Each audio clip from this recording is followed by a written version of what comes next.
Hai guys, apa kabar? Hari ini aku mau membahas film berjudul Cellphone tahun 2024. Menceritakan tentang seorang wanita yang menerima pekerjaan untuk menjaga rumah tua. Namun siapa sangka, rumah itu ternyata angker juga yang telah menewaskan para penjaga terdahulu. Sebelum ke alur, kalian subscribe channel ini dulu ya. Jangan lupa di like dan share. Juga nyalain loncengnya, supaya kalian gak ketinggalan video menarik lainnya dari aku. Terima kasih. Di awal film terlihat seorang pria bernama Brian terbangunkan oleh telepon dari nomor tak dikenal. Yang saat itu juga Brian mengarahkan kamera ponselnya ke sekitar.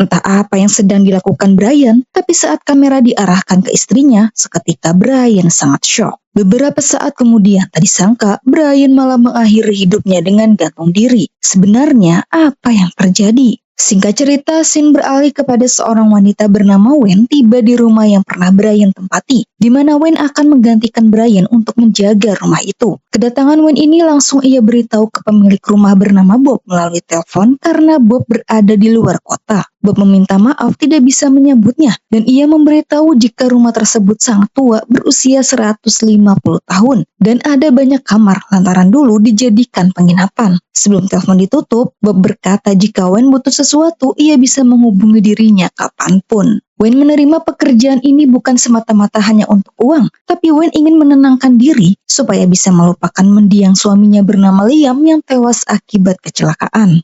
Di keesokan harinya, sebelum bersih-bersih, ia memindahkan bajunya terlebih dahulu ke lemari. Namun tak lama, teleponnya berdering dengan nada yang berbeda. Padahal itu telepon biasa, tapi ketika diangkat malah menjadi kamera.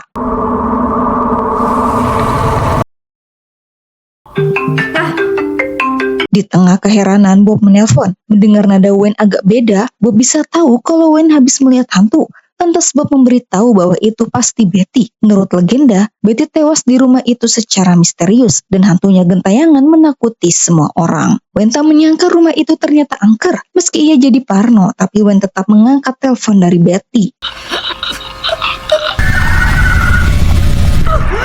Sontak Wen panik. Betty tak hanya menakuti, tapi mulai menyakitinya secara fisik. Supaya lupa kejadian semalam, Wen memilih untuk membayangkan kebersamaan dengan Liam. Baru juga merasa tenang, Wen dibuat shock ketika mengingat tragedi kecelakaan Liam. Rupanya kematian Liam ini ada hubungannya dengan Wen. Merasa butuh teman curhat, Wen menelpon sahabatnya bernama Emily. Wen cerita bahwa keberadaan dirinya di sini malah semakin ingat kepada Liam. Dan ia sangat menyesali jika saja waktu itu dirinya tidak menyetir pasti Liam masih hidup. Emily pun meminta Wen untuk tidak terus menyalahkan diri. Lagi pula Liam tewas murni kecelakaan. Semua itu sudah takdir. You were easy on me, so... Pagi harinya di tengah bersih-bersih, Wen tanpa sengaja menemukan sebuah foto. Tidak lain itu Brian bersama istrinya. Berniat ingin mengembalikan, Wen akan menyimpannya. Hingga saat hari menjelang malam, Wen tiba-tiba mendengar suara Liam bernyanyi. Tidak sadar dirinya sedang berhalusinasi, Wen mengikuti sumber suara itu yang membawanya ke sebuah bengkel terdekat.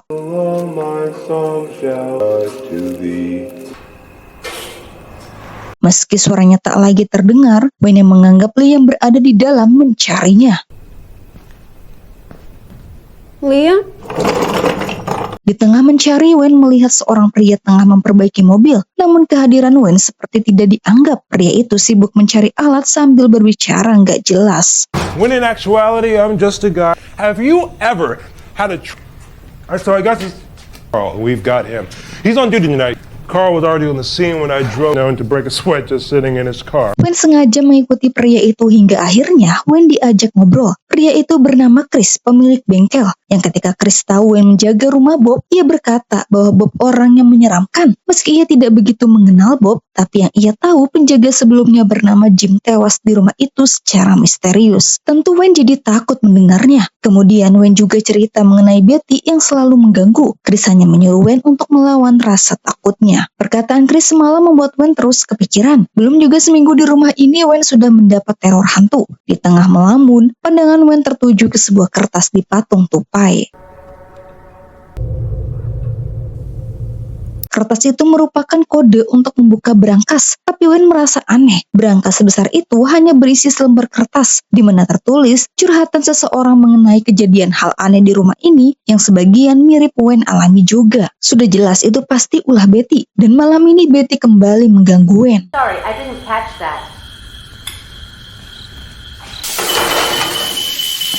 Pikiran Wen benar-benar dibuat kacau oleh Betty sampai-sampai Wen tidak fokus memasak. Namun secara kebetulan Bob menelpon. Lantas Wen bertanya soal alamat Brian, tapi Bob tidak tahu. Ketika Wen ingin mulai menyetir untuk menghadapi traumanya, Betty malah berusaha menghalangi.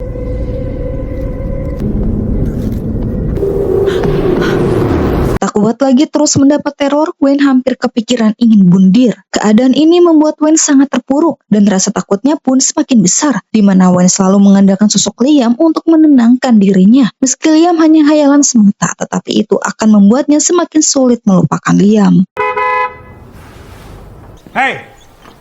Pagi itu, Wen didatangi Chris yang tiba-tiba ingin mengajaknya belanja kebutuhan dapur. Chris tahu Wen tidak akan memiliki stok karena ia memperhatikan Wen tidak pernah bepergian selama tinggal. Ada mobil Bob pun Wen tidak memakainya, dan Chris menyadari Wen takut menyetir. The store isn't going away anytime. Alright, I'll be there. Dengan segala yang dilalui, Wen cukup senang bisa mengenal Chris karena selain perhatian, Chris juga bisa menghiburnya. Bahkan Chris sampai memberinya senjata untuk Wen jaga-jaga. And long lasting, don't play with it. Perasaan senang Wen ini tidak berlangsung lama karena Betty menghubunginya lagi yang pasti akan membuat Wen kembali syok. Semua yang dilakukan Betty ini Wen sampaikan ke Emily. Wen sadar semua yang ia lihat di HP tidaklah nyata, tapi sepertinya Betty sengaja ingin membuat Wen terus terjebak dalam ketakutan. What? Merasa sudah muak, Wen menantang Betty, di mana Betty langsung memperlihatkan sebuah ponsel yang terkubur di abu perapian.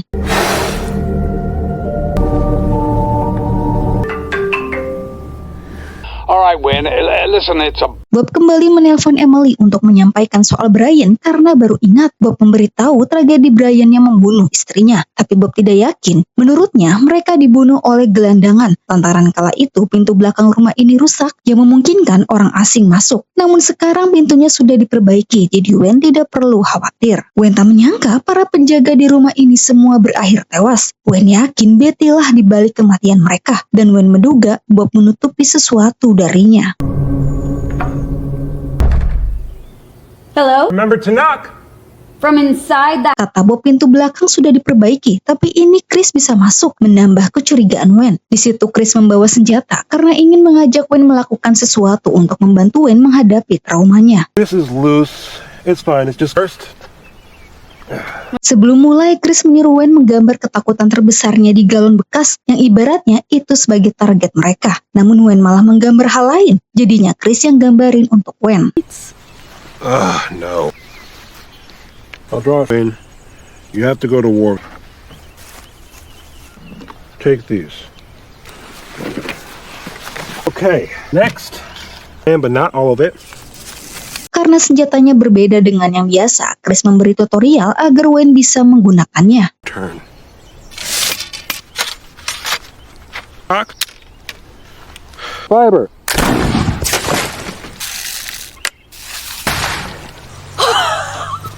Hanya butuh satu kali penjelasan, Wen langsung mengerti. Tapi begitu ingin mencoba lagi, Wen yang terlalu bersemangat sampai melewati satu langkah yang langsung dibenarkan oleh Chris.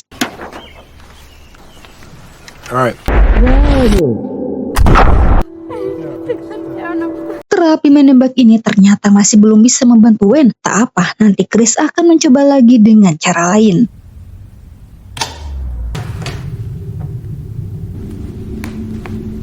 Wen ingin pergi ke basement menyalakan generator, tapi diurungkan gara-gara ia shock melihat seorang wanita di ponsel nampak mirip seperti dirinya. Sudah paham semalam itu tidaklah nyata, Wen kali ini menghiraukan. Tapi tiba-tiba ia mendengar suara keran menyala sendiri. That's why you can't set them. You not to come in here unannounced. Gwen sangat kesal Chris selalu datang tak pernah memberi kabar. Dan juga Chris tidak sopan asal masuk ke rumahnya begitu saja. Chris meminta maaf, tapi ya udah lupakan saja. Karena hari ini Chris ingin kembali mengajak Gwen terapi. What are you doing? I'm getting in the truck. Kali ini Chris menyuruh Gwen menyetir di mobilnya. Gwen tak yakin dirinya bisa melewati ini. Terlebih ia takut gagal lagi. Chris tahu memang ini tidak mudah, tapi Chris meminta Gwen untuk tenang menghadapinya. Okay. Win. Ternyata masih belum bisa. Chris nampaknya sudah menyerah karena semua cara tak ada yang berhasil. Belum reda rasa syoknya, Gwen malah diperlihatkan Betty seekor hewan mati. Not real, Win. Singkat cerita, Gwen kini belanja sendiri. Ia sedang marah kepada Chris karena terlalu memaksa dirinya untuk menyetir. Walau sebenarnya niat Chris itu baik. Gwen merasa heran mendengar percakapan orang. Jelas-jelas di rumah itu dia sendirian. In the future. Lives in the future. Gwen heran siapa yang menyalakan kaset ini. Tapi pandangannya pun teralihkan ketika Betty menelpon ke ponsel Brian.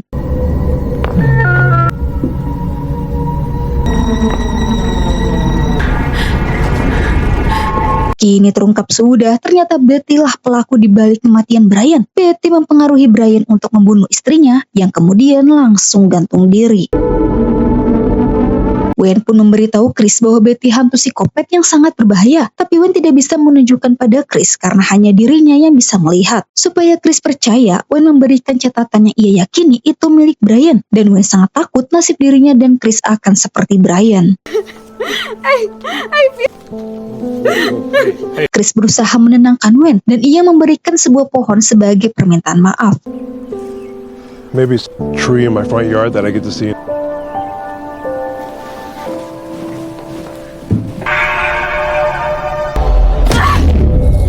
Gwen berusaha menyingkirkan Betty, tapi aneh ponsel Brian tak bisa dihancurkan dan satu-satunya cara ia membuangnya ke sungai. Dikira Gwen akan terbebas dari Betty, tapi justru gangguannya malah menjadi kenyataan. Nampak tangan Gwen ada darah beserta pisau. Gwen yakin hewan itu Betty yang bunuh, dan Gwen menyadari jika Betty berusaha ingin menguasai tubuhnya untuk bisa kembali ke dunia nyata. Makanya Betty selama ini terus membuat Gwen ketakutan untuk melemahkan Gwen. Tak mau itu terjadi, Gwen mencoba menghadapi rasa takutnya dengan akan mengikhlaskan kematian Liam.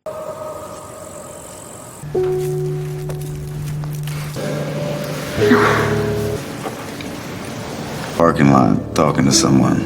Day. The day we met. It's my life with you. To be us. With or without me. Now I need you to shine out an accident. I don't blame.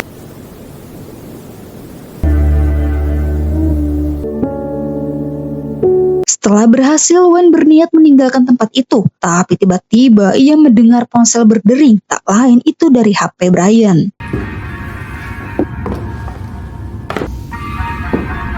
Memang sekeras apapun Gwen menyingkirkan Betty, tak akan berhasil. Malahan, kini Betty muncul ke dunia nyata dengan menyerupai Gwen.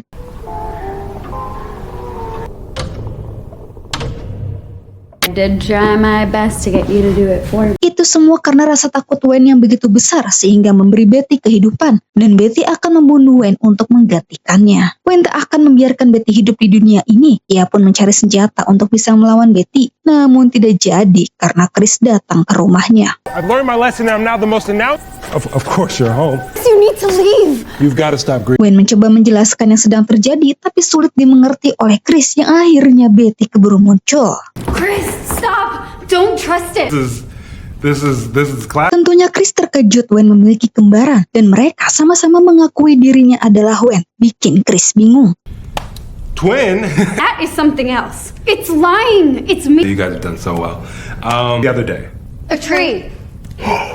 Chris malah memberi pertanyaan sangat mudah yang jelas saja Betty juga tahu karena selalu mantau. Tapi keadaan semakin kacau saat mereka malah berpencar. You stay back. Chris, shh. It's me. Dengan kesempatan ini, Gwen terus berusaha meyakinkan Chris bahwa dirinya yang asli. Tetapi Chris tak mudah percaya. Look, remember when... That cut. Saw your line. You think I'm an idiot? Merasa Chris jadi penghalang, Betty membuatnya pingsan dan segera mengejar Wayne yang kabur.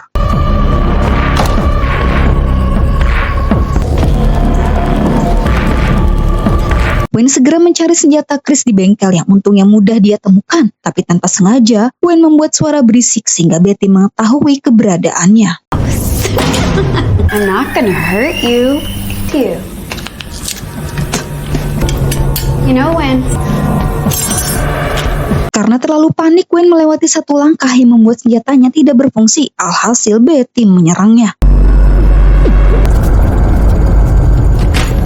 Untung saja Wayne bisa melakukan perlawanan dan bergegas kabur, tapi Wayne tidak tahu Chris sudah tersadar. Tanpa pikir panjang, Wayne masuk ke mobil, tapi ya jelas Wayne tidak akan menyetir. Sementara Betty kini sedang menghampirinya, di mana Chris juga menuju tempat yang sama. You'd run to where you saw yourself.